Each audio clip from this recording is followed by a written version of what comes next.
Now, poor boundaries is not just a psychological problem. It's not just a challenge that we experience emotionally. It has a ripple effect into the physical body as well. Now, I've noticed that if you are challenged with poor boundaries, or perhaps in the past when there was a time and place in your life when you did, you probably have noticed that you struggle with more fatigue.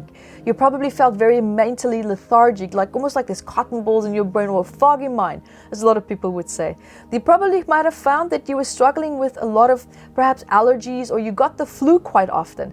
That's because your immune system was down. And the reason for that is that often when our boundaries are constantly overstepped, we have a reaction that we want to take, but we don't take that. It's almost like the body is constantly in the state of where it wants to do something to prevent perhaps the boundary from being overstepped, or to correct it.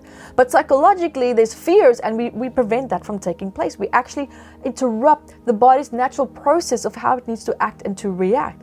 And because of that, all these actions, these intended actions, become stuck in our biological makeup. It becomes stuck in the memory of the body, and the body never really fully gets a chance to act out on that.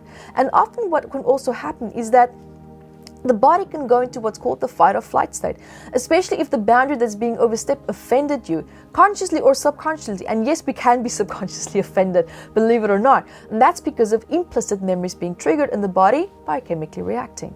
You see, so just because something is not necessarily conscious to us doesn't mean that the body is not feeling it. It doesn't mean that it's not reacting to that.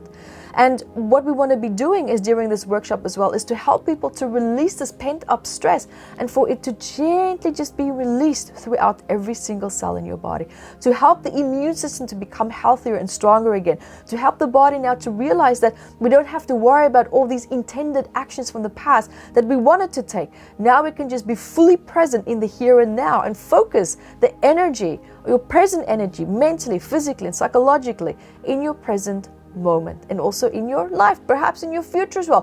Project that ahead rather than feeling and being stuck in the past, like the what ifs. That's over and done with. We need to come back into the here and now. And so the physical body then will also be reset. The immune system will be reset. The central nervous system will also be reset, and the fight or flight state will also be gently reset.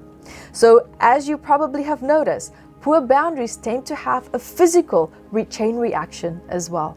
And so during this workshop at masteringboundariesworkshop.com, you're going to be learning so much about boundaries. It's a powerful, impactful day with so much great research that I'm sharing here with you, that I've learned from my clients, that I've also learned throughout my own personal life. So guys, see you there, and until then, be the light that you are.